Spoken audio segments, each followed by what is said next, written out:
Good morning बेटा। हमारा chapter चल रहा है अमलगमेशन। और अमलगमेशन में हम कुछ नया पढ़ेंगे आज।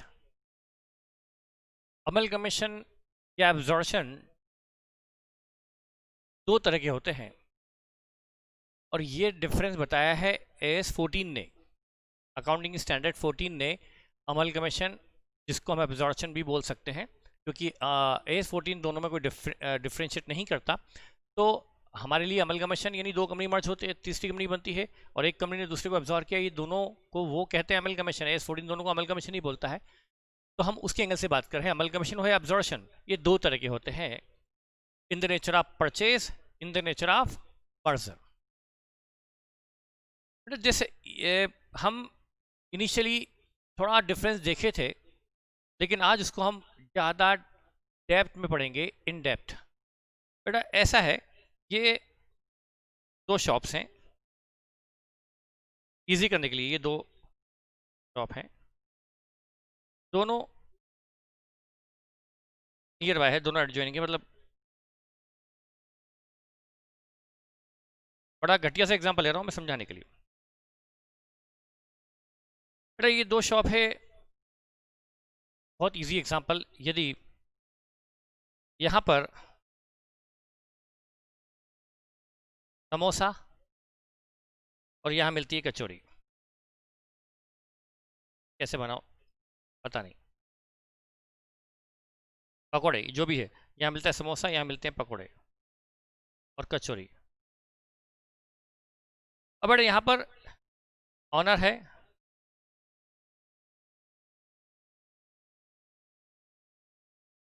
समोसे जैसा ही हो रहा है बेटा वो, क्योंकि दिन रात दुकान पे लगे रहता है समोसे खा खा के वो।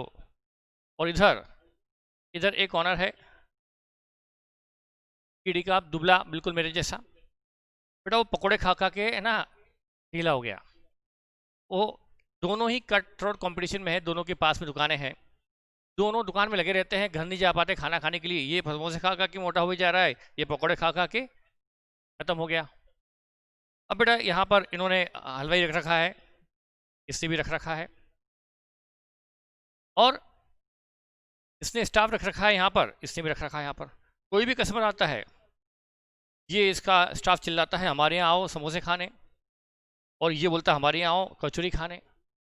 कट थ्रोट कॉम्पिटिशन है दोनों में, कस्टमर खींचने में। ये स्टाफ रख रखा है इसने 12,000 रुपये महीने का, ये भी 15,000 रुपये महीने का स्टाफ रखा हुआ है कस्टमर को बुलाने के लिए। अब बेटा होता यह है कि दोनों में जो कट थ्रोट कॉम्पिटिशन है उसमें दोनों का ही लॉस हो रहा है। बेवजह ये आदमी रखा हुआ है, ये आदमी रखा हुआ है, पर क्या करें, कट थ्रोट कॉम्पिटिशन है दोनों में, और दोनों इस कंपटीशन में कंफर्टेबल नहीं है। दिन रात ये भी यहीं लगा रहता है, दोनों ऑनर यहीं लगे रहते हैं, खर्चा भी। अब इधर कोई कस्टमर आता है तो ये चिल्लाता है अरे मत जाना उनके समोसे खाने के लिए। तो कैसे बोले भाई क्या हो गया, क्यों नहीं जाते? और जबरन, अरे आप उनके समोसे खाने मत जाना, ये समोसे में 2 दिन पहले ही कॉकरोच निकली थी। दोनों एक दूसरे की बुराई करते हैं। इधर वाला चिल्लाता है अरे तू अपना देख, तेरे तो कचौरी के अंदर छिपकली की पूंछ निकली थी, छिपकली निकली थी, चूहा निकला था, भगवान जाने क्या क्या। ये मतलब फोड़ो, ऐसी गंदी बातें प्लीज़ मत करो बेटा। तो अब दोनों परेशान हो गए, क्या करें। अब दोनों सोचते हैं एक दिन कि भाई अपन दोनों की ज़िंदगी ऐसी बीत गई लड़ते लड़ते, क्यों ना अब हम एक काम करें। अब यहाँ पर बेटा ये दोनों किस तरह से क्या होता है मैं आपको बताता हूँ। होता ये है, एक दिन ये व्यक्ति, ओहो, ये व्यक्ति के जो उसके बेटा और बेटी दोनों है वो यूएस में सेटल है। एक दिन सोचता है यार बहुत हो गया, अब दुकान वुकान छोड़ो, अब तो यूएस में जाके सेटल होंगे। तो ये यूएस में जाके सेटल होने का सोचता है, तो ये अपनी शॉप इसको दे देता है, पड़ोसी को, और ये शॉप 28 लाख में बेच देता है, और 28 लाख चेक लेकर चले जाता है। ये दुकान इसकी हो गई, इसकी असेट लाइबिलिटी इसकी हो गई, इसके प्रॉफिट भी इसके हो गए, अब फ्यूचर प्रॉफिट। इसकी असेट जो यहाँ की थी असेट, वो इसकी हो गई, लाइबिलिटीज़ वो भी हो गई होगी, या जो भी हो, यहाँ के प्रॉफिट भी इसी के होंगे। और ये व्यक्ति हमेशा हमेशा के लिए दुकान छोड़कर चला गया, 28 लाख लेकर यूएस सेटल हो गया। यहाँ जो दोनों के बीच में डील हुई है ना ये दुकान में, इसको कहते हैं परचेज। यानी ये कहेगा, ये जाड़ा वाले व्यक्ति कहेगा कि मैंने उसकी शॉप, कीड़ी कांप की शॉप मैंने खरीद ली है। ऐसे वर्ड बोलना नहीं चाहिए बेटा क्लास में। ये समोसे की दुकान वाला ऑनर कहेगा कि मैंने पकौड़ों की दुकान वाले के बिजनेस को खरीद लिया। बिल्कुल सही है, ये परचेज हो गया। इसको कहते हैं absorption in the nature of purchase, क्योंकि इस व्यक्ति ने दूसरे के बिजनेस को एक्वायर कर लिया है, खरीद लिया है, खरीदना हुआ ये परचेज हुआ, ये हुआ absorption in the nature of purchase real sense में। अब मैं आपको बताता हूँ फिर मर्जर क्या होता है। अब देखो, दोनों सोचते हैं कि हम ये बेवजह की झगड़ा करते करते बहुत हैरान परेशान हो चुकी, जिंदगी हमारी खराब होगी, क्यों ना अपन मिलकर काम करें। हम दुकान में बैठ रहे थे सुबह 8 से लेकर रात को 8-10 बजे तक। अब एक काम करेंगे, आधे अपन दुकान को मिलाकर एक कर लेते हैं। हम इस दुकान पर समोसे भी बेचेंगे, पकौड़े भी बेचेंगे और कचौड़ी भी बेचेंगे। और ये जो लड़के बाहर खड़े हैं ग्राहक बनाने के लिए, अब क्या जरूरत है, हम जब एक ही हो गए तो कंपटीशन खत्म, इनको हटाओ, हलवाई भी एक रख लेते हैं, यही मैनेज कर लेगा सारा सब कुछ। अब इन्होंने क्या किया, इन दोनों दुकानों की दीवार हटा दी और इसको मर्ज कर लिया। अब यहाँ की असेट लाइबिलिटी भी, अब यहाँ पर मॉर्निंग आवर्स में मोटा सेट बैठता है और इवनिंग आवर्स में छोटा सेट बैठता है। दोनों ही बड़े खुश। मॉर्निंग में ये दुकान में है तो ये अपने घर में है, और यदि ये इवनिंग में अपने दुकान में है तो ये अपने घर में है। दोनों की ज़िंदगी खुशहाल, कॉम्पिटिशन ख़त्म, हेडेक ख़त्म, कॉस्ट भी कम हो गई। अब यहाँ पर दोनों मिलकर प्रॉफिट शेयर करते हैं। अब यहाँ पर ये जो हुआ है ना, इसको कहते हैं मर्जर, ये कहा जाता है मर्जर। दोनों मर्ज हो गए। ये मोटा सेठ ये नहीं बोल सकता कि मैंने पकौड़े वाले सेठ का बिजनेस खरीद लिया। कहाँ खरीदा, दोनों मिलकर काम कर रहे हैं ना, ये हुआ इन द नेचर ऑफ मर्जर। तो बेटा दोनों में दुकान एक हो गई थी, दोनों में बिजनेस इकट्ठे हो गए थे, दोनों में ऐसे लाइबिलिटी एक जगह आ गई थी, लेकिन यहाँ पर पहले वाले केस में ऑनर चला गया था, दूसरे वाले केस में ऑनर यही है, अभी भी वो प्रॉफिट में शेयर कर रहा है। ये यहाँ पर ये नहीं हुआ कि इस व्यक्ति ने, पकौड़े वाले सेठ ने समोसे वाले सेठ को बिजनेस बेचा, ऐसा भी नहीं। और ये समोसे वाला सेठ ये भी नहीं कह सकता कि मैंने बिजनेस, ये कह सकती कि हाँ हमने बिजनेस मिलकर कर रहे हैं। ये है मर्जर। तो बेटा क्या होता है, मर्जर की 5 कंडीशन मैंने आपको लिखवाई थी, मैं वापस लिखवा तो सकता नहीं। यदि ये है ए कंपनी, ए लिमिटेड, ये है बी लिमिटेड, ठीक है बेटा। अब यहाँ पर लैंड मशीनरी है, स्टॉक है, debtor, cash, bank, trade creditor, कोई लोन है, रिजर्व एंड सरप्लस है, और इक्विटी शेयर कैपिटल है, और यहाँ भी सब कुछ है, ए में भी है।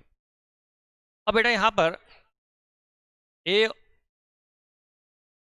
ये बी का बिजनेस यहाँ आता है, ए टेक ओवर बी। बेटा अब ये जो टेक ओवर है ना, ये 2 तरह का हो सकता है, in the nature of purchase, in the nature of merger.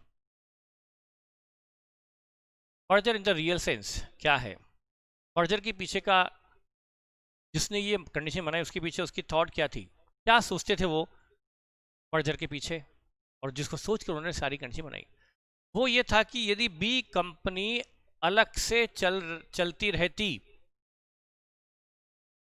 B company यदि अलग से चलती रहती तो जो कुछ बी में होता वही सब कुछ ए में भी आने के बाद भी होता रहेगा। तो ये है मर्जर। और मैं क्लियर करूं, ए मतलब ए ने बी को टेक ओवर कर लिया तो ठीक है, पर अब ये नहीं, ए ये नहीं कह सकता कि मैंने बी को खरीद लिया, और बी ये नहीं कह सकते कि हमने अपना बिजनेस बेच दिया, बल्कि ये कहेंगे कि हम अब मिलकर काम कर रहे हैं, अब हम मिलकर काम कर रहे हैं, इसको कहते हैं इन द नेचर ऑफ मर्जर। और उसके कॉन्ट्रेरी बी ये कहेगी हमने अपना तो बिजनेस बेच दिया, अब ए जाने, ए का काम जाने, और ए कहे कि हाँ हमने बी से बिजनेस खरीद लिया, अब बी के शेयर होल्डर से, बी के ऑनर से हमारा कोई वास्ता नहीं, उसका बिजनेस अब हमारा हो गया। ये हुआ इन द नेचर ऑफ परचेज। दोनों में सिग्निफिकेंट डिफरेंस है। तो यदि बी कंपनी अपना बिजनेस वाइंड अप नहीं करना चाहती, बिजनेस बेचना नहीं चाहती, बल्कि वो ए के साथ मिलकर काम करना चाहती है, तो हुआ ये, अब मैं मर्जर की कंडीशन बता रहा हूं कि होगा ये, भाई ये मर्जर चाहते हैं तो ए का ये बी का ये प्लांट ए में आ जाएगा, ये सारी असेट ए में आ जाएगी, ये सारी लाइबिलिटी ए में आ जाएगी, ये प्रॉफिट भी ए में आ जाएगा। ओहो, अभी तक तो ऐसा कभी नहीं हुआ। अभी तक तो बी का प्रॉफिट बी के शेयर होल्डर को बांट देते थे और ये बी की शेयर के बिल भी बी के शेयर होल्डर को बांट देते थे, पर अब ये प्रॉफिट भी ए में आ जाएगा और ये इक्विटी शेयर होल्डर भी नए इक्विटी शेयर इश्यू होकर यहां इक्विटी शेयर होल्डर बन जाएंगे। असेट यहां आ गई, लाइबिलिटी यहां आ गई, प्रॉफिट यहां आ गए, ऑनर भी यहां आ गए, तो बी का जो कुछ था सब कुछ ए में आ गया और बी के शेयर होल्डर अब ए के इक्विटी शेयर होल्डर हो गए, बी के इक्विटी शेयर होल्डर अब ए में इक्विटी शेयर हो गए, बी के ऑनर ए में ऑनर हो गए, असेट ए में आ गई, लाइबिलिटी ए में आ गई, प्रॉफिट भी ए में आ गए, वो खुद भी ए में आ गए, बी के शेयर होल्डर भी ए में आ गए, प्रेफरेंस शेयर होल्डर भी इधर आ जाएंगे प्रेफरेंस शेयर लेकर के। तो यदि बी कंपनी खुद कंटिन्यू होती तो वहां जो असेट चलती, लाइबिलिटी चलती, प्रॉफिट चलता, शेयर होल्डर चलते, वो सब कुछ अब ए में चलेगा। जो बिजनेस बी में चल रहा था वो business as it is a में चलेगा। जो बिजनेस बी में चल रहा था, बी में यदि बिजनेस होलसेल का था तो ए में भी होलसेल का बिजनेस चलेगा, बी का यदि बिजनेस रिटेल का था तो ए में भी रिटेल चलेगा। तो business as it is, asset as it is, share holder as it is, ये कहा जाता है in the nature of merger. अब ये यहाँ नहीं कहेगा ए ने कि हमने बी को खरीद लिया, नहीं, कहाँ से खरीदा, बी तो यहाँ आकर साथ में, मतलब बी अपना बोरिया बिस्तर उठाकर ए में आ गई, बोले चलो यार हमारी बुक्स बंद कर देते हैं, क्यों एक दो कंपनी का हेडेक रखें, एक कंपनी बंद करें, एक कंपनी बंद करें तो उसकी लीगल फॉर्मिलिटी एक कंपनी की बचेगी, दो में से एक कंपनी बंद कर देते हैं, दोनों में से एक तो बंद करनी है, चलो बी बंद कर देते हैं, ए का इतिहास ज़्यादा अच्छा है एक कंटिन्यू कर लेते हैं, और अब दो कंपनी के लीगल एक्सपेंसेस नहीं होंगे, दो की बोर्ड ऑफ डायरेक्टर टीम नहीं होगी, दो की मार्केटिंग टीम नहीं होगी, दोनों को अकाउंट डिपार्टमेंट एक हो जाएंगे, दोनों के मार्केटिंग डिपार्टमेंट एक, दोनों के जितने भी डिपार्टमेंट डिस्पैच या सारे डिपार्टमेंट एक हो जाएंगे, काफ़ी सिग्निफिकेंट कॉस्ट कटिंग होगी। तो यदि ऐसा हो रहा है कि बी की असेट भी ए में आ गई, लाइबिलिटी भी ए में आ गई, प्रॉफिट भी ए में आ गए और बी के इक्विटी शेयर होल्डर भी ए में आ गए, इक्विटी शेयर बन गए ए के, तो यहाँ ये कहा जाएगा कि ये, और इवन ये भी एक खास बात, जो असेट लाइबिलिटी जिस वैल्यू पे बी में चल रही है उस वैल्यू पर ही ए में रिकॉर्ड की जाएगी। बी कंपनी कंटिन्यू होती, वहां प्लांट 7 लाख रुपीस का है, बुक में 7 लाख रुपीस का बी में, उसकी वर्थ रहेगी 4 लाख, और ए ने चूंकि बी को खरीदा नहीं, सिर्फ बी को क्या कहा है, भाई तुम अपने बोरिया बस्ते लेके हमारे आ जाओ और तुम्हारी असेट लाइब्रेरी हमारे रिकॉर्ड कर दो ना, हमारी बुक में रिकॉर्ड कर दो ना। ए ने बी को खरीदा नहीं, जब ए ने बी को खरीदा नहीं तो फिर ये 7 लाख का प्लांट यहाँ 7 लाख पे ही आएगा, भले उसकी करंट वैल्यू 4 लाख हो, वहां बिल्डिंग है 5 करोड़ की, बुक वैल्यू 5 करोड़, उसकी वर्थ है 40 करोड़, क्योंकि बी ने ए को बिजनेस बेचा नहीं, ए ने बिल्डिंग खरीदी नहीं, ये परचेस है ही नहीं, मर्जर है, तो ये बिल्डिंग 5 करोड़ पर बी में है, ए में भी वो 5 करोड़ पर ही रिकॉर्ड की जाएगी, एज इट इज रिकॉर्ड की जाएगी, बुक वैल्यू भी रिकॉर्ड की जाएगी। तो असेट यहां पर आ गई, सारी की सारी एक भी असेट नहीं छूटना चाहिए, all asset, all liability, same book value, same business. तो देखिए 5 कंडीशन है मर्जर की, all assets and liability of B company, जिसको मैं कहूंगा ट्रांसफरर कंपनी, मैं यहाँ ए बी कहूंगा कंफर्टेबली, पर बी कौन है, ट्रांसफरर, जो बिजनेस ट्रांसफर कर रही है, और ए ट्रांसफरी, मैं बार बार कहूँ ट्रांसफरर ट्रांसफरी तो आप कंफ्यूज हो जाओगे, क्योंकि आपका वैसे ही दिमाग अभी थोड़ा सा लॉकडाउन में लॉक हो गया होगा। तो बेटा हम लोग तो ठीक है रिकॉर्डिंग करने एकेडमी आते हैं, आप लोग तो बेचारे घर में बैठे बैठे हमें देख देख के पक गए होंगे, कहाँ आपका क्या जमाना था, कितना बढ़िया घूमते फिरते थे, क्या क्या देखते थे, मार्केट में निकलते थे, ये आस पास वो, अब क्या है बेटा, वही अड़ोस पड़ोस खत्म, जिंदगी वहीं खत्म, थोड़ा छत पे घुमाए वही हो गया बेटा। तो मैं क्या करूँ, लेकिन मैं क्या बोल रहा था बेटा, फालतू बात करने की मुझे आदत नहीं है, मैं क्या बोलते बोलते रुक गया, अरे मुझे कंफ्यूज कर दिया बेटा आपने। हाँ, 5 कंडीशन मर्जर की, इन द नेचर ऑफ मर्जर की 5 कंडीशन जो एस 14 ने तय ही है। ऑल असेट्स, एक भी असेट बी में छूटना नहीं चाहिए, all assets and liability of transferor company यानी B company becomes assets and liability of transfer company, सारी असेट लाइबिलिटीज की असेट लाइबिलिटी हो जाना चाहिए। Number 1, all assets and liability of transfer company must be recorded in the books of transferee company, जो asset liability वहां पर है वो यहां पर आप सोचेंगे क्वेश्चन में कुछ दिख तो रहा नहीं है, ये देखो, ये आपको, ये देखो, ये देखो। तो बी की असेट लाइबिलिटी सारी, all asset on liability, all assets and liability of B becomes assets and liability of A. Number 1, एक भी असेट बी में छूटे नहीं, यदि छूट गई तो मर्जर नहीं रहेगा, नेचुरल मर्जर नहीं रहेगा। ऑल असेट मतलब ऑल असेट, ऑल लाइबिलिटी मतलब all liability, long term short term सब। All assets and liability of transfer company become assets and liability of transfer company, number 1। Number 2, all assets and liability of transfer company must be recorded in the books of transferee company at the same book value of transfer। यदि वहां पर जिस value पे asset liability चल रही थी उस value भी सेम टू सेम हो, यदि वहां गुडविल 7 लाख पर है, यहाँ भी गुडविल 7 लाख पे हो, वहां प्लांट 4 पर है, यहाँ भी प्लांट 4 पे हो, वहां डेटा 8 लाख पे है, यहाँ भी डेटा 8 लाख पे हो, वहां फर्नीचर 260 पर है तो यहाँ फर्नीचर भी 260 पर ही रिकॉर्ड किया जाएगा। तो 2 कंडीशन हो गई। तीसरी, same business intended to be continue.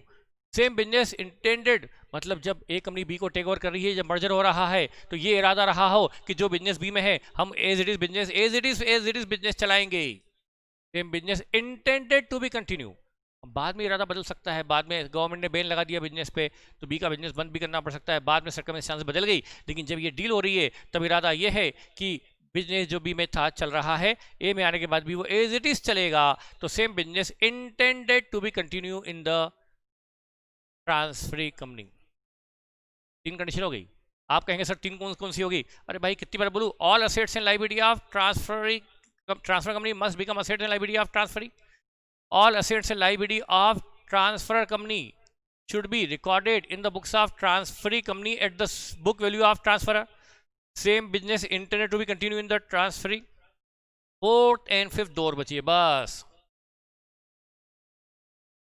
पहले हिंदी में बोल दूं क्योंकि अपन शायद हिंदुस्तानी, मुझे भी आप लगता है भले आप कॉन्वेंट में पढ़े होंगे लेकिन हिंदी तो आती होगी, आपकी मदर टंग तो हिंदी है, शर्म तो नहीं आएगी हिंदी सुनने में?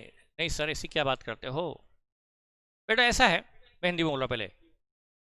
जो ये बी कंपनी है, ट्रांसफर कंपनी है, इसके वो शेयर होल्डर, वो मतलब जो ए में शेयर होल्डर बनने में राजी हैं, राजी मतलब मूवी का नाम ले रहा हूं मैं, अग्री हैं, जिनकी कंसेंट है, वो बी के शेयर होल्डर जो ए में शेयर होल्डर बनना चाहते हैं, जिनका इस मर्जर की स्कीम में कंसेंट है, उनको जो पीसी दिया जाएगा वो इक्विटी वालों को सिर्फ इक्विटी में दिया जाएगा। पूरा का पूरा पीसी इक्विटी में होगा, सिंगल पेनी भी कैश नहीं होगी। हाँ, फ्रैक्शन के लिए कैश देना अलाउड है, फ्रैक्शनल शेयर के लिए थोड़ी बहुत, लेकिन अदरवाइज पूरा का पूरा पीसी इक्विटी शेयर में देना होगा।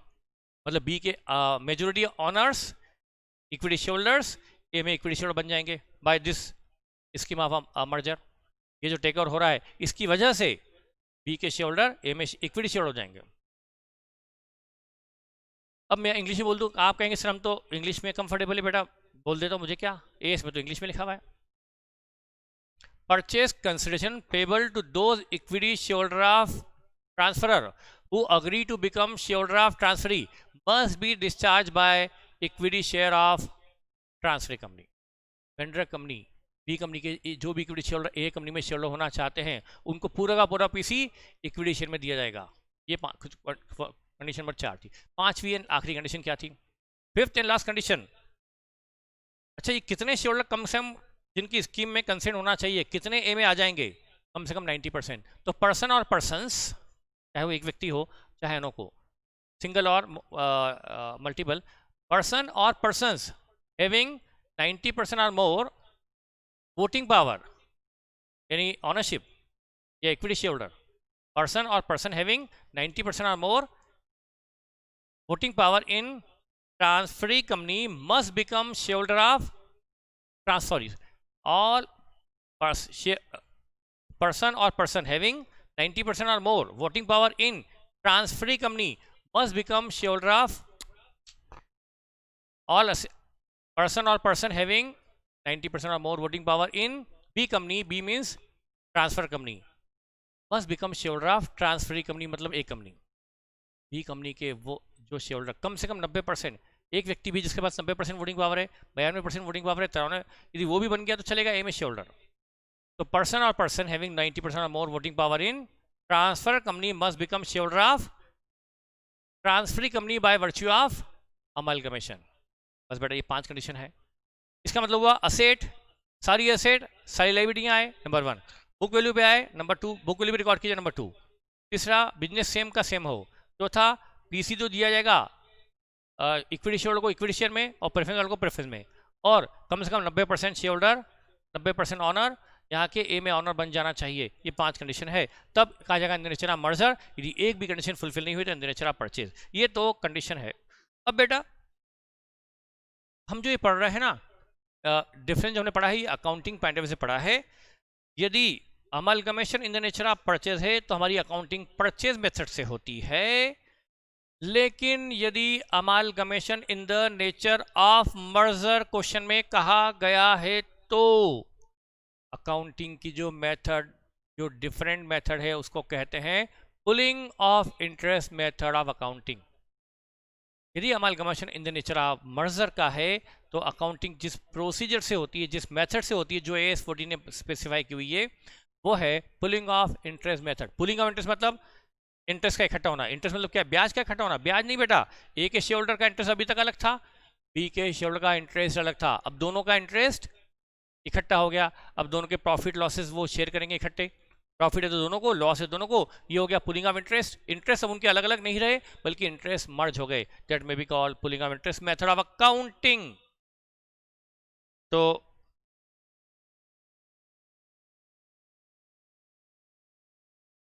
यहां पर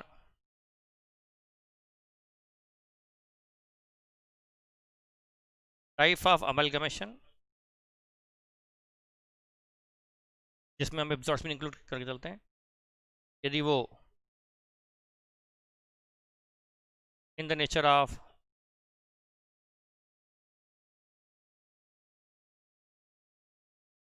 परचेज है और दूसरा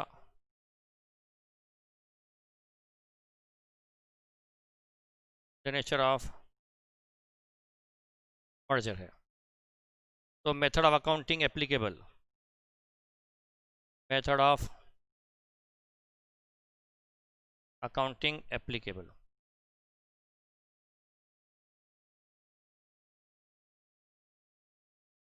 बेटा यहां लगेगी परचेज मेथड,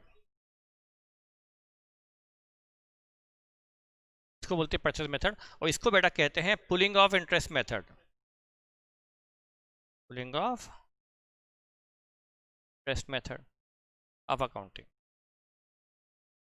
और बेटा ये सब कुछ एज पर AS14 है सब कुछ। बेटा अभी तक हम जो क्वेश्चन करते आ रहे हैं ना, वो इन द नेचर ऑफ परचेज के करते आ रहे हैं, और मेथड जो अकाउंटिंग करते आ रहे हैं, जो हमने पूरा अभी तक पढ़ा, वो सब परचेज मेथड थी। तो ये हमें पढ़ना नहीं। अब हमें पढ़ना क्या है? यदि कोई transaction in the nature of merger specify किया हुआ है तो हमें अकाउंटिंग कैसे करनी होगी। अब बेटा यहाँ पर जैसे मैंने बताया, मैं आपको डिफरेंस बताऊं परचेज मेथड और पुलिंग ऑफ इंटरेस्ट मेथड में, फिर मैं डिफरेंस बेटा आपको लिखवाऊंगा भी सही, पहले हम समझ तो लें। बेटा ये जो जैसे हम एग्जांपल, ये बी कंपनी है, ये बी लिमिटेड, यहाँ इक्विटी शेयर कैपिटल है, यहाँ प्रेफरेंस शेयर कैपिटल है, यहाँ जनरल रिजर्व है, यहाँ P&L है, यहाँ पर कोई 6% डिवेंचर हैं, यहाँ क्रेडिटर्स हैं, यहाँ फिक्स्ड एसेट्स हैं, stock, debtor, cash bank etcetera. बेटा अब ये बी कंपनी ए में जा रही है, बी कंपनी को एब्जॉर्ब कर रही है ए लिमिटेड, पर ये एब्जॉर्प्शन किस नेचर का है, परचेज या मर्जर, वो क्वेश्चन में लिखा रहेगा। बेटा अभी तक हमने कई क्वेश्चन देखे, वो सब परचेज की क्यों थे? आप पुराने जितने भी क्वेश्चन एक बार देखना, इतना वैसे आपके पास टाइम होता नहीं है, पर फिर भी यदि ध्यान करो तो बेटा जो क्वेश्चन थे ना, इसी क्वेश्चन में तो क्या था कि ये डेटर पर प्रोविजन बना के लेना है, मतलब बुक वैल्यू बदल, वहाँ अलग वैल्यू पर, यहाँ अलग वैल्यू पर। फिक्स्ड एसेट यहाँ 70 लाख पे है, नई कंपनी में उसको लिया गया 90 लाख पर, वैल्यू बदल दी, ये तो परचेज हो गया। फिर कभी कभी कई क्वेश्चन में तो हम क्या करते थे, कैश बिंग लेके नहीं आते थे, सारी एसेट लेके नहीं आते थे, तो परचेज हो गया। किसी किसी क्वेश्चन में तो हमने लाइब्रेरी लेके नहीं आई थी। एक क्वेश्चन था ना कोई एक क्वेश्चन था Y और Z, जिसमें हमने इंटरेस्ट ऑन डिवेंचर की जो लाइब्रेरी थी वो हम लेकर नहीं आए थे, लाइब्रेरी वहीं छोड़ाए थे, वो वेंडर कंपनी ने पे की थी। मतलब हम कई सारे क्वेश्चन में कभी एसेट नहीं लाते थे, कभी लाइब्रेरी नहीं लाते थे, कभी एसेट की वैल्यू बदलते थे, कभी लाइब्रेरी की वैल्यू बदलते थे। और पीसी शेयर होल्डर को, ये शेयर होल्डर को कैश भी देते थे ना कई क्वेश्चन में, कि इन्हें 10 रुपीज़ पर शेयर कैश दिया, 20 रुपीज़ पर शेयर कैश दिया। वो के लिमिटेड वाला क्वेश्चन था जिसमें हमने के और एल के शेयर होल्डर को प्रति शेयर 8 रुपये कैश दिया था और बाकी शेयर्स दिए थे। तो पीसी कैश में भी है, शेयर में। बेटा ये परचेज हो गया, फिर तो मर्जर थोड़ा हुआ। मर्जर के लिए तो क्या है, इनको पीसी से इक्विटी शेयर में हो। तो बेटा अभी तक जितने क्वेश्चन किए वो सब परचेज वाले थे, उसमें मर्जर एप्लीकेबल क्यों नहीं होता था मर्जर? हम कई बार एसेट लेके नहीं आते थे, कई बार लाइब्रेरी लेके नहीं आते थे, कई बार एसेट की वैल्यू बदल देते थे, कई बार इक्विटी वालों को हम कैश और शेयर दोनों देते थे। तो बेटा वो मर्जर की कंडीशन फुलफिल नहीं होती थी। मर्जर की कंडीशन क्या है, सारी एसेट आए, सारी लाइबिलिटी आए, नंबर 1, सब बुक वैल्यू भी रिकॉर्ड हो, नंबर 2, फिर इक्विटी शेयरों को सिर्फ पीसी में इक्विटी शेयर ही दिए जाए, कैश नहीं दी जाए। वो सब चीज़ें हमने देखी, तो बेटा वो सब अब एप्लीकेबल है। तो अब हम जब अकाउंटिंग करेंगे पुलिंग ऑफ इंटरेस्ट मेथड से, तो बेटा अब क्या होगा, अब क्या होगा, पुलिंग ऑफ इंटरेस्ट मेथड से जब अकाउंटिंग करेंगे बेटा, जब amalgamation in the nature of purchase हो तब हम अकाउंटिंग पढ़ चुके। अब हम पढ़ रहे हैं इन द नेचर ऑफ मर्जर, उसमें पुलिंग ऑफ इंटरेस्ट मेथड में क्या होगा बेटा, नंबर 1 पहला फर्क बेटा, जो परचेज मेथड होती थी, जैसे ये फिक्स्ड एसेट यहाँ 70 लाख पे है, परचेज मेथड में इस फिक्स्ड एसेट को जो हम यहाँ ए में लाते थे, हो सकता है 90 लाख पे ले आते थे, वो परचेज में होता था। परचेज मेथड में असेट को लाते थे रिवाइज वैल्यू पर, लेकिन मर्जर में इस असेट को 70 का 70 सेम वैल्यू में लाया जाएगा। पहली कंडीशन तो ये, तो पहला फर्क तो यही आ गया। परचेज मेथड में असेट को लेकर आते थे रिवाइज वैल्यू पर, मर्जर में लेके आएंगे सेम बुक वैल्यू पर।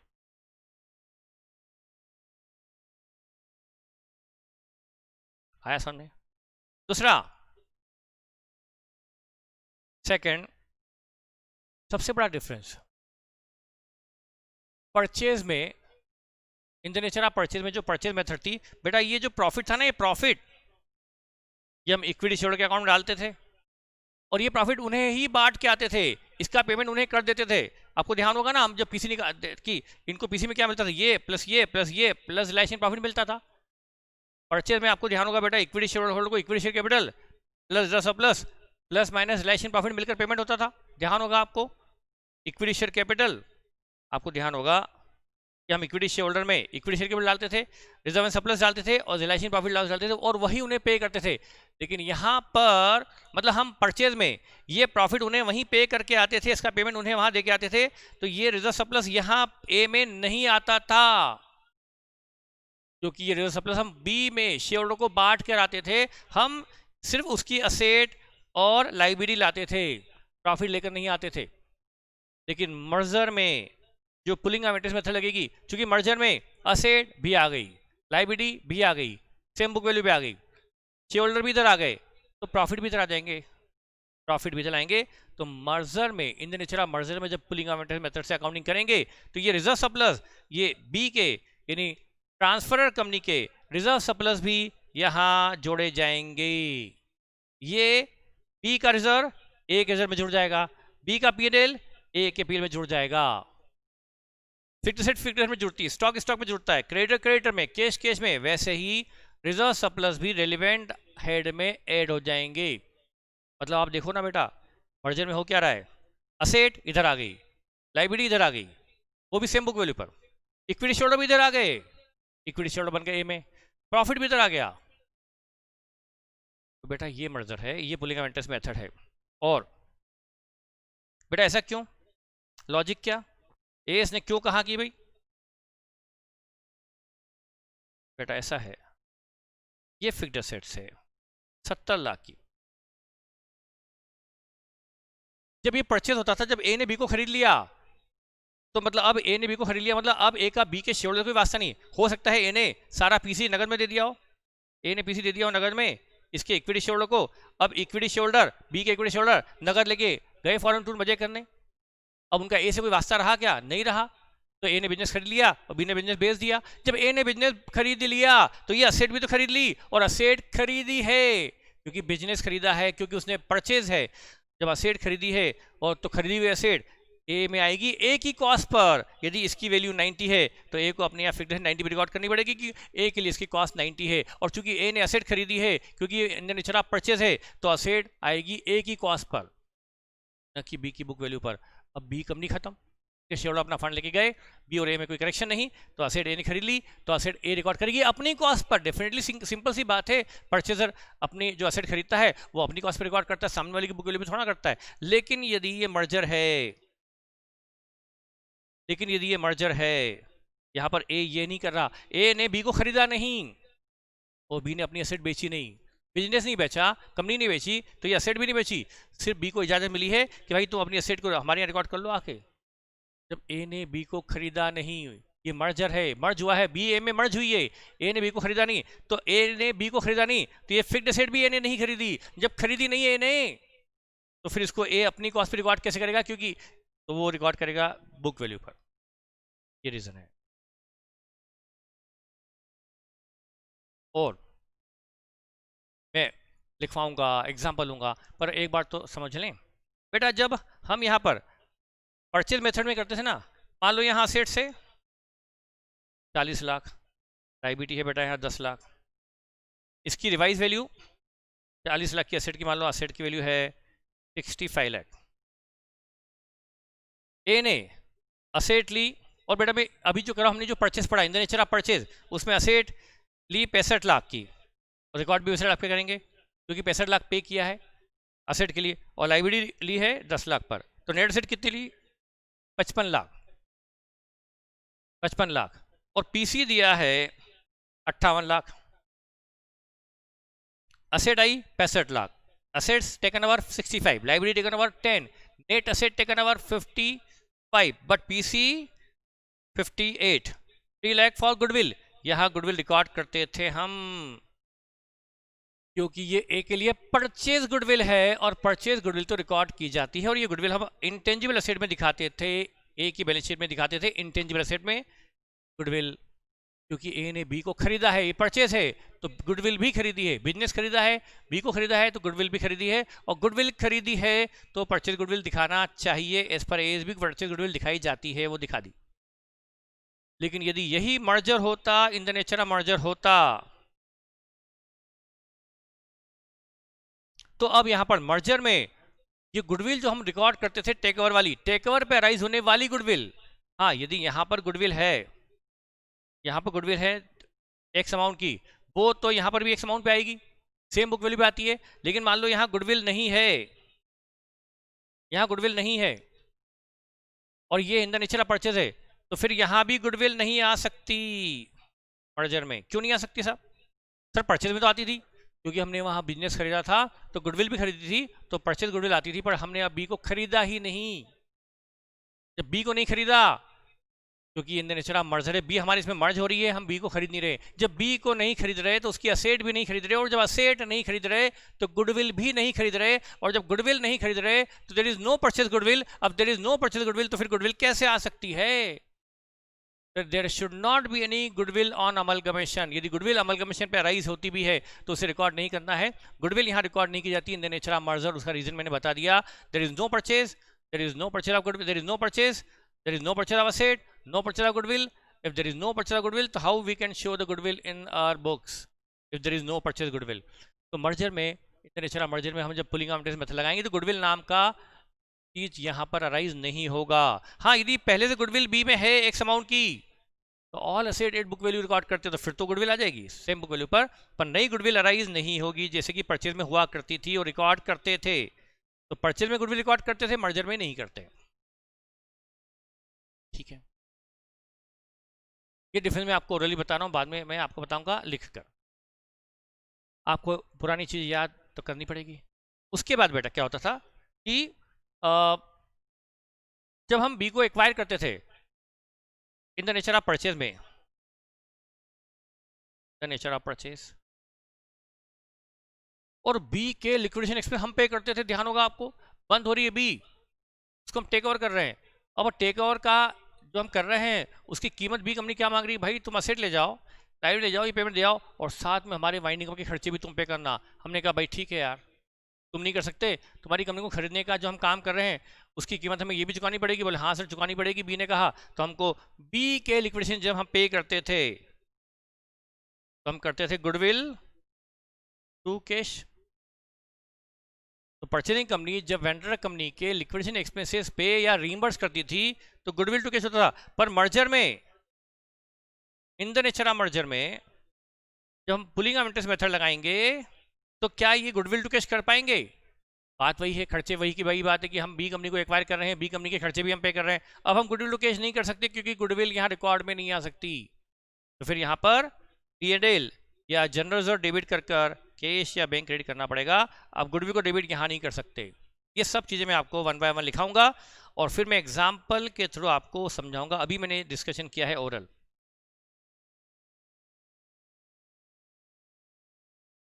तो नंबर 1 डिफरेंस, परचेज में असेट रिकॉर्ड, असेट लाइबिलिटी लाई जाती थी रिवाइज वैल्यू पर मर्जर में लाई जाएगी बुक वैल्यू पर।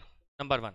नंबर 2, परचेज में गुडविल यदि अराइज हुई है बैलेंस फिगर तो हम गुडविल को रिकॉर्ड करते थे, पर मर्जर में कोई बैलेंस फिगर के नाम से गुडविल नाम की चीज नहीं आएगी। तीसरा, लिक्विडेशन एक्सपेंसेस की एंट्री यहां होती थी गुडविल टू कैश, वहां होगी reserve surplus debit to cash. चौथा, जो बी कंपनी है उसका जो रिजर्व एंड सरप्लस था उसमें जनरल रिजर्व हो सकता है, P&L हो सकता है और कुछ भी हो सकता है। जब परचेज होता था ना परचेज, तो ये सारे रिजर्व हम वहीं शेयर को बांट के आते थे। नई कंपनी ए में, टेक ओवर करने वाली कंपनी में रिजर्व सरप्लस नहीं लाए जाते थे, सिर्फ और सिर्फ असेट और लाइबिलिटी लाई जाती थी। पर मर्जर में पुलिंग ऑफ इंटरेस्ट मेथड जब लगाएंगे तो न सिर्फ असेट आएगी, न सिर्फ लाइबिलिटी आएगी, बल्कि ये रिजर्व सरप्लस भी यहां लाए जाएंगे। ये एक सिग्निफिकेंट डिफरेंस है। ये डिफरेंस है परचेज मेथड ऑफ अकाउंटिंग और pulling of interest method of accounting. ठीक है बेटा, तो अब हम एक काम करते हैं,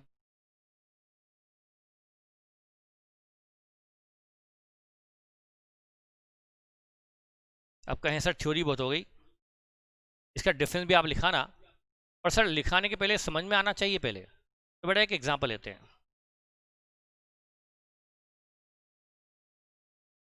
यह है बी लिमिटेड, इसकी इक्विटी शेयर कैपिटल है रेट ऑफ 100 रुपीज, 6 लाख का जनरल जो लेता हूँ मैं 1 लाख, P&L 50, डायबिटीज 2, 6, 7, 8, 9, 950 इधर फिक्स्ड एसेट और करंट एसेट।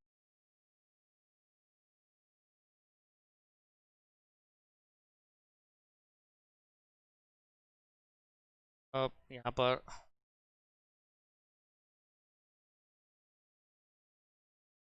450 और 5 लाख। फिक्स्ड एसेट अब बी, वैल्यू डेट 525 ये दिया हुआ है। सिंपल क्वेश्चन लेता हूँ, और A limited take over B and will issue its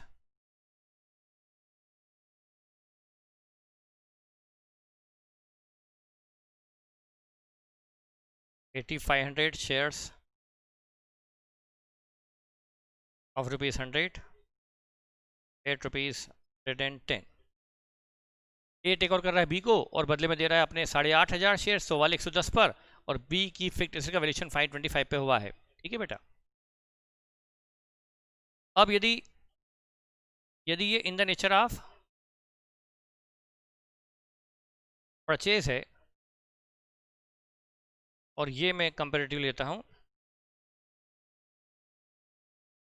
in the nature of merger, in the nature of purchase, in the nature of merger. ठीक है बेटा, और इसमें लगेगी purchase method of accounting. Accounting की जो मेथड एप्लीकेबल है वो परचेज मेथड है, और यहाँ जो अकाउंटिंग की मेथड एप्लीकेबल है बेटा वो है पुलिंग ऑफ इंटरेस्ट मेथड।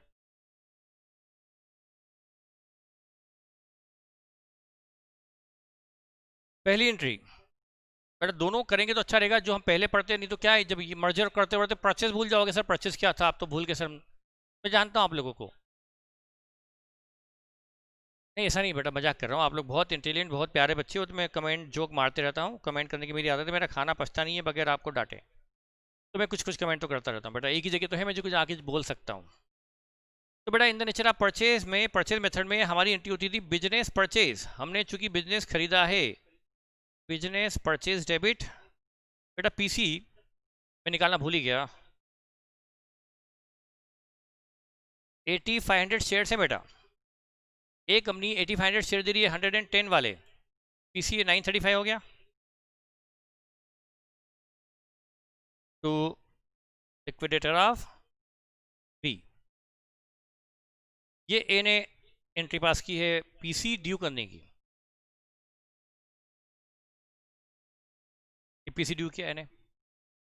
अब बेटा मर्जर में भी जब हम लगा रहे हैं पुलिंग ऑफ इंटरेस्ट मेथड, तब भी ए ने बी को खरीदा तो है, बस ये जो खरीदा है इसका तरीका मर्ज करने वाला है, खरीदने वाला नहीं। तो यहाँ पर भी टू लिक्विडेटर ऑफ बी तो होगा, क्योंकि बी कंपनी वाइंड अप तो हो रही है, और पीसी तो वही रहेगा। जब पेमेंट में तो जो दिया जा रहा है, चाहे मर्जर हो या परचेज, पीसी दोनों के साथ रहेगा।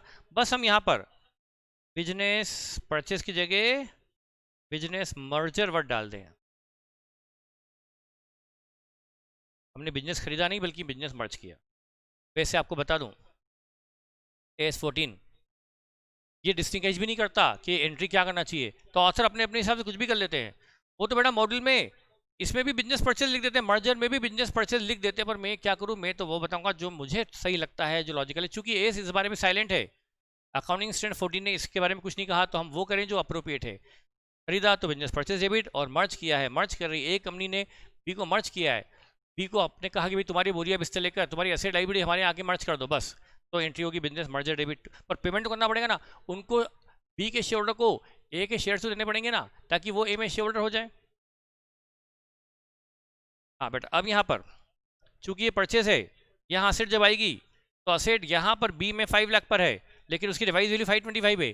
क्योंकि ए ने बी को खरीदा है, परचेज है, और परचेज है तो फिक्स्ड असेट भी खरीदी है, और फिक्स्ड असेट खरीदी है ए ने, तो ए की फिक्स्ड असेट ए की कॉस्ट पर आएगी।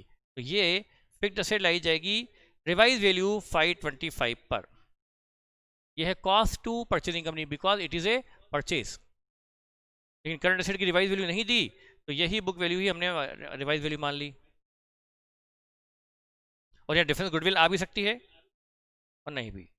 टू लाइबिलिटी 2 लाख, असेट आएगी रिवाइज वैल्यू पर, लाइबिलिटी आएगी पेबल वैल्यू पर। टू बिजनेस परचेज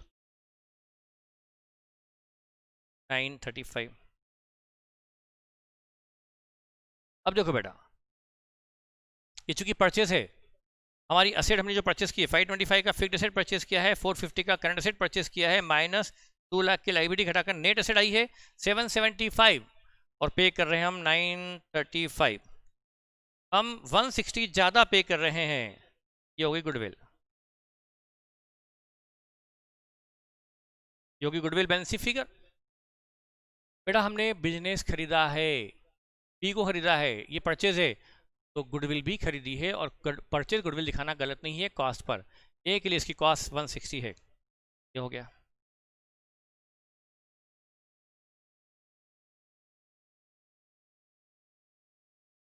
और तीसरा बेटा पेमेंट की एंट्री हो जाएगी liquidator of B debit 935 to equity share capital 850 to security premium 85,000 10 रुपये से। ये एंट्री होगी पेमेंट की खत्म। बेटा वहां से असेट लाए हैं रिवाइज वैल्यू पर, ठीक है, गुडविल आई रिकॉर्ड करी, और वहां से रिजर्व सरप्लस लेके नहीं आए, वहां रिजर्व सरप्लस लेकर नहीं आए, ध्यान रखना। वो तो बी के शेयर होल्डर के थे, बी के शेयर होल्डर ले गए, हम कहाँ से लाएंगे? वो तो बी कंपनी अपना पेमेंट लेके चली गई। वो पे आते हैं यहाँ पर पीसी, भले शेयर्स में है वो अलग बात है, पर ये परचेस है इसलिए पीसी शेयर में और कैश में भी हो सकता था। मैंने दो इजी करने के लिए भी पूरा पीसी शेयर में ले लिया, पर कैश में भी हो सकता था। अब मर्जर में ये सेकेंडरी में फिक्स्ड एसेट आएगी, क्योंकि हमने बी को परचेज नहीं किया, सिर्फ उसको इजाज़त दी है कि वो अपनी असेट लाइबिलिटी हमारे इसमें रिकॉर्ड कर दे। तो वो असेट बी में 5 लाख की थी, ए में भी वो 5 लाख पर ही रिकॉर्ड की जाएगी और करंट असेट 450 पर आएगी। और गुडविल तो यहाँ होने का सवाल ही नहीं, गुडविल कैसे आ सकती है? छोड़ो गुडविल को, to liabilities, to general reserve, ये मर्जर है, वहाँ के असेट भी आएगी बुक वैल्यू पर, लाइबिलिटी भी आएगी बुक वैल्यू पर, और बी के रिजर्व सरप्लस भी आएंगे। जनरल रिजर्व 1 लाख, P&L भी आएगा 50, टू बिजनेस मर्जर 935, ये हो गया। और एंट्री नंबर थर्ड तो वही होगी, equity trust B debit, payment तो वही होगा। तो इक्विटी शेयर कैपिटल 850, तो सिक्योरिटी प्रीमियम पे 85। अब देखो बेटा, यहाँ जो डिफरेंस आया वो गुडविल में डेबिट नहीं हो सकता, डिफरेंस आ तो सकता है। क्रेडिट ज़्यादा दिख रही मुझे, 935 प्लस 150 प्लस 2 लाख माइनस 950, क्या 335, बैलेंसिंग फिगर। ये गुडविल में डेबिट कतई नहीं होगा, क्योंकि हमने बी को परचेज नहीं किया, तो बी की एसेट को भी परचेज नहीं किया, तो गुडविल को भी परचेज नहीं किया। जब गुडविल को परचेज नहीं किया तो गुडविल की कॉस्ट जीरो है हमारे लिए। जब गुडविल की कॉस्ट जीरो है तो हम गुडविल को रिकॉर्ड कैसे कर सकते हैं? सिर्फ परचेज गुडविल ही दिखाई जा सकती है, और हमने गुडविल खरीदी नहीं, तो गुडविल कैसे दिखा दें? गुडविल में नहीं, बल्कि ये जो एक्सेस पेमेंट है ये ए कंपनी के रिजर्व एंड सरप्लस में एडजस्ट होगा, ए के रिजर्व सरप्लस से डेबिट होगा। रिजर्व एंड सरप्लस मैंने ब्रॉडली लिख दिया है, रिजर्व एंड सरप्लस से एडजस्ट होगा ए कंपनी के, क्योंकि बुक्स कौन सी है? ए कंपनी की, बी कंपनी तो उधर बंद हो जाएगी। ए कंपनी में ये जो एक्सेस पेमेंट है ये ए के रिजर्व सरप्लस से एडजस्ट हो जाएगा, डेबिट हो जाएगा। क्यों, कैसे, सब हम समझेंगे 1 बाय 1। और ये जो हम रिजर्व सरप्लस डेबिट कर रहे हैं, क्यों कर रहे हैं, ये भी मैं क्लियर करूंगा, पर रिजर्व सरप्लस गुडविल में डेबिट नहीं होगा।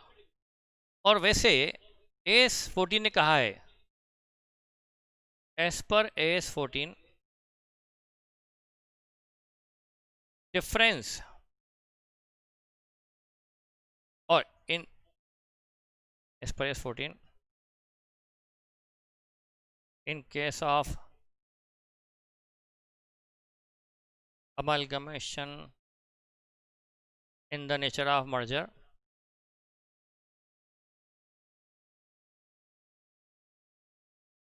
इन द नेचर ऑफ मर्जर में AS14 ने एक बात अलग से कही है, difference between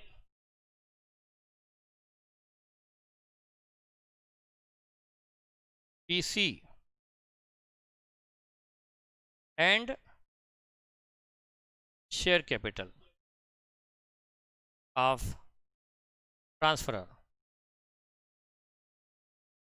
in B company is to be adjusted against reserve, is to adjusted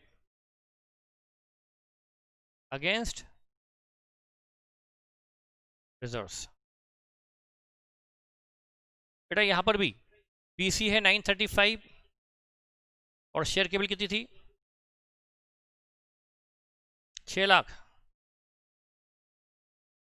कितना एडजस्ट आ रहा है? डिफरेंस कितना रहा? 335। शेयर होल्डर की केबल थी 6 लाख बी में, और उन्हें दिया जा रहा है 935। जितना ज़्यादा दिया जा रहा है ये एक कंपनी का लॉस है। इस मर्जर में बताऊंगा मैं क्यों, कैसे। उनको बी की शेयर केबल थी 6 लाख, तो उन्हें एक कंपनी में भी 6 लाख के शेयर देने थे। असेट वही, लाइबिलिटी वही, बुक वैल्यू वही, प्रॉफिट भी लिया है, तो उनको उनकी शेयर केबल के लिए 6 लाख देना था। बेटा जब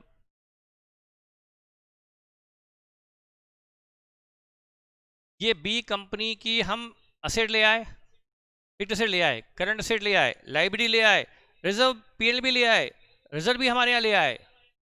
तो बी के शेयरों को हम सिर्फ 6 लाख के लिए पेमेंट करेंगे या पूरे इस सब के लिए करेंगे? बेटा जब बी का पीएल हम अपने यहाँ ले आए, बी का रिजर्व हमारे लिए आए और बी के शेयरों को भी हमारे यहाँ ला रहे हैं, तो ये शेयर हमारे यहाँ शेयर बन जाएंगे और फ्यूचर में ये रिजर्व सरप्लस उनका शेयर रहेगा ना। तो उनको हमें सिर्फ 6 लाख पे करना था या ये पूरा पे करना था? बेटा उनको सिर्फ कैपिटल के लिए पे करना था, हमें पे करना था 6 लाख और हम पे कर रहे हैं 930। जितना ज़्यादा दे रहे हैं, ये लॉस है एक कंपनी का या जो भी है, ये भी और क्लियर मैं कर सकता हूँ, तो ये डिफरेंस रिजर्व में एडजस्ट होगा। और नहीं आपको क्लियर करना है, बस आप रट लो, मैं दोनों चीज़ें करवाऊंगा, आप चिंता ना करें। तो AS14 तो क्या बोलता है? Difference between PC and share capital is to be adjusted against reserve. और देखिए आपका डिफरेंस यही आया होगा, इस पर नोट लगा देंगे अपन, ये नोट तो नीचे लिखा नोट लगा के, या अमाउंट बैलेंस फिगर की बजाय इसको हम ये मान सकते हैं इस पर नोट आया, आएगा यही जो 335 आया वो ऐसे ही आएगा। मैं जानता हूँ आप कुछ को क्लिक हुआ कुछ को नहीं हुआ, जो एक्स्ट्राऑर्डिनरी इंटेलिजेंट है उनको क्लिक हुआ होगा कि हम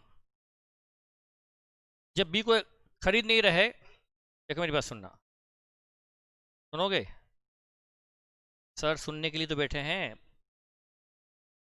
तो बिल्कुल सुनेंगे सर आपको। बेटा परचेज में हम उनको सिर्फ असेट लाते थे और लाइबिलिटी लाते थे, ये लेकर नहीं आते थे। तो हम परचेज में पेमेंट कैपिटल के लिए भी करते थे और रिजर्व सरप्लस के लिए भी करते थे, लेकिन हम अभी ये मर्जर चल रहा है, हम असेट भी हम ये असेट भी लाए हैं, लाइबिलिटी भी लाए हैं, और बेटा ये भी तो अपने यहाँ ले आए हैं। ये रिजर्व सरप्लस भी ए में आ गया कि नहीं आ गया? तो ये रिजर्व सरप्लस बटा या ए में आ गया, डिस्ट्रीब्यूट हो गया या ए में आ गया, खत्म हो गया ए में आ गया? खत्म नहीं हुआ, ए में फिर से क्रिएट हो गया। और ये शेयर भी ए में शेयर बनने वाले हैं, ये रिजर्व भी ए का रिजर्व बनने वाला है। तो ये जब शेयर ए में शेयर हो जाएंगे तो ये रिजर्व में भी उनका हिस्सा होगा कि नहीं होगा? उनका इसमें भी हिस्सा होगा और एक रिजर्व में भी हिस्सा होगा उनका। तो बेटा फिर उनको इस रिजर्व सरप्लस का पेमेंट अभी किया जाए या बाद में उन्हें अपने आप होगा? बाद में होगा, अभी नहीं होगा। जब वो फ्यूचर में ये बटेगा तब उन्हें पेमेंट मिलेगा, आज नहीं। तो हमें पेमेंट सिर्फ किसके लिए करना चाहिए? बेटा जैसे हम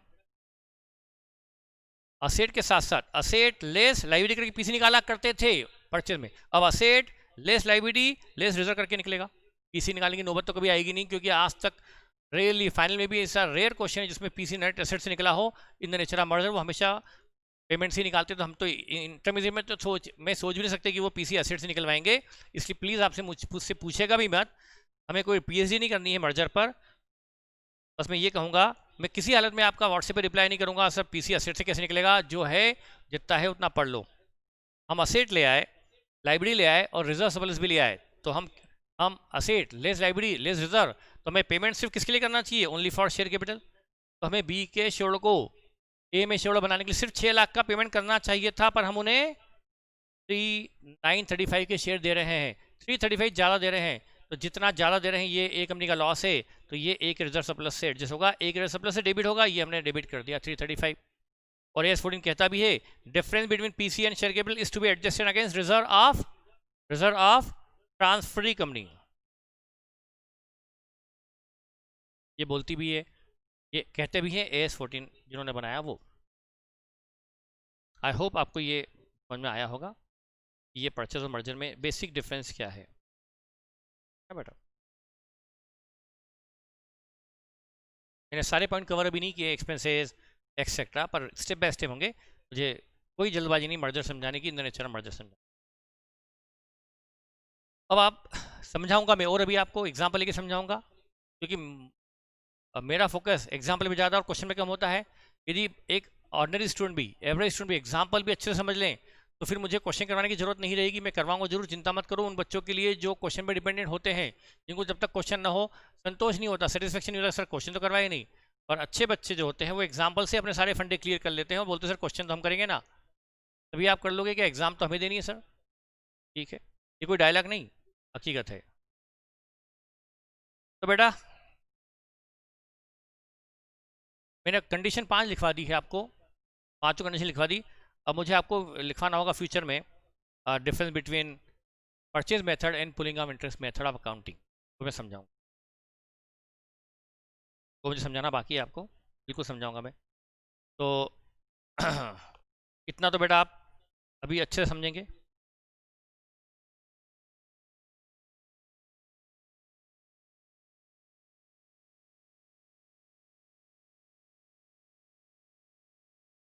तो बेटा हम लिख लें डिफरेंस क्या,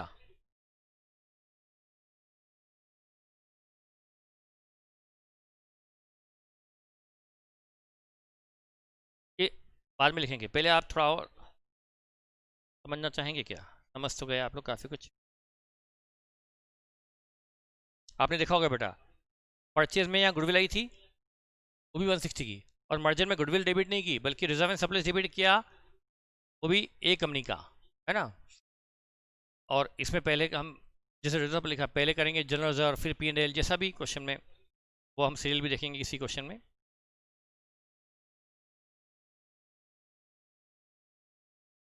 अब बेटा इसके साथ में कुछ एक नया एग्जाम्पल बनाए अपन, या मैं आपको होमवर्क भी देता हूँ, बस ऐसे ही क्वेश्चन। ये है, ये होमवर्क, वाई लिमिटेड, यहाँ equity share capital at the rate of 100 is 8 lakh, है ना बेटा। General reserve 120, P&L 40, loan 1 lakh,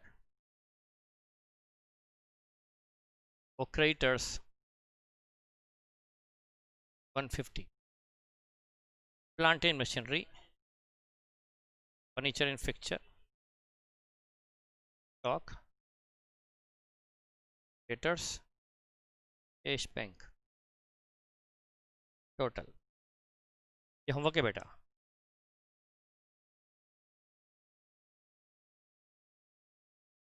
cash bank 60, creditors 90, stock 150, furniture fixture 70, और बचा प्लांट मशीनरी 8 और 1 9, 60, 250, 12,10,000 माइनस 70 माइनस 240, 60 या 840। मेरी टोटलिंग सही है, टोटलिंग करो तो टोटल बेटा आप ठीक कर लेना, है ना। X limited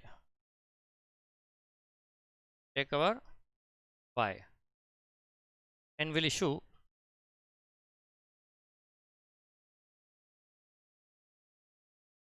it's 3 shares of rupees rate at rupees 110 for every shares of Y Limited.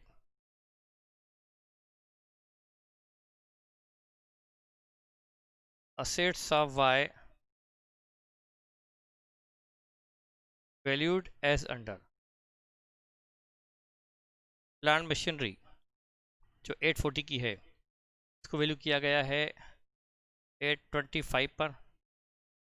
Furniture fixture जो 70 का है, उसको वैल्यू किया गया 70 पर। स्टॉक जो 150 का है, वो वैल्यू किया गया 180 पर। बस इतना काफ़ी, ये 3 असेट को रिवाइज वैल्यू किया है। अब आपको पास जनरल एंट्रीज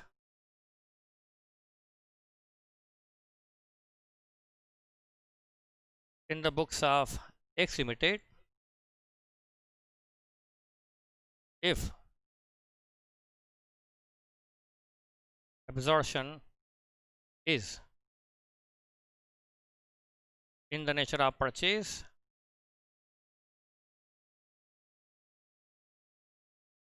और दो entries in the nature of merger.